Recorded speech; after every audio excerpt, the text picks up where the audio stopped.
When I think right back to the start of the season, there was plenty optimism, and with right good reason.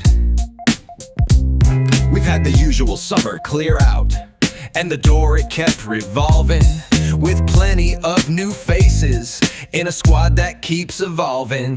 Taylor Clark came back and he looked quite hench, and for the first few games we had 5 on the bench. Spencer Day cheered up, we even saw him smile, when for 4 full weeks we were top of the pile. Debutant on first day was one Richard Chin, started him on the bench but he wanted in. Came on, did a tackle but went too hard, and he ended up with a yellow card. On the first day went to Chiptown and we won 1-2, with both of our goals scored by you-know-who. He was at it again the following week, when HMS pissed the league started to leak. Torquay United, many times they have been weak-keyed, but when they came here they were well and truly Rick-keyed. Then came Eastbourne, another bright spark, a 2-0 win, goals from Chinney and Clark. Won't say much about Welland, but it wasn't much fun. Bloomfield scored early but we lost 4-1. After being at the top felt like we fallen off a ridge. It was 0 points from 6 when we lost to Tonbridge. Miller scored 1 against the Stale Buns, knocking them right off their perch.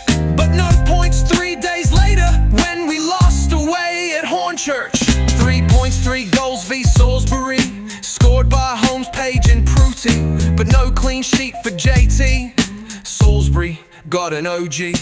The Hampshire Senior Cup, well that's always such fun, but this year Tadley scored 14 and we almost scored 1. Then 3 days later in the FA Cup, our cup record would worsen when Ricky scored. We took the lead but lost to Walton and Hersham.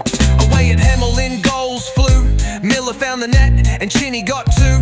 Both teams scored 3 and could score no more, so the points were shared in a 3-3 draw. After a 2-0 win v Averley, Lil Old Farnborough sat top of the league tree. 4 against Enfield, 2 past Chelmsford, still top of the league was rather good. But we slipped from the top, which was a pity, after draws with Weymouth and Truro City. The flags were waved, the 18-yarders sing, but we still lost at home 3-4 to Dorking. November saw 7 games to play. We could win at home but always lost away. We were then shown a clip, a man his hair not permed. We saw his face, we knew he'll return.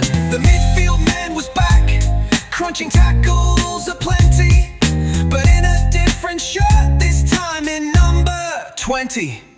If you thought November's bad, close your eyes and remember. Played 3 games in Christmas month, scored no goals in December. Drought stayed for January's games.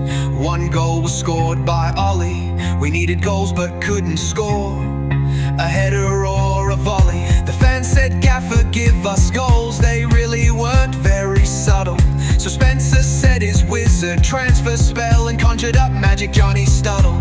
Feb's games came fast, points gained and thrown away, with draws at Truro and Torquay, and we beat Worth in a way.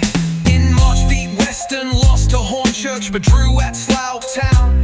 Lost at home to Boreham Wood, beat Welling, set them down. 4 straight road trips, 3 points gained, but Chesham wasn't pretty. And then last Saturday out on that grass, lost 2-0 to Bath City. So that's the season, but before it's through, time to smash Hampton 8-2. See you next year if you are able, when we know that we'll be the kings of mid-table.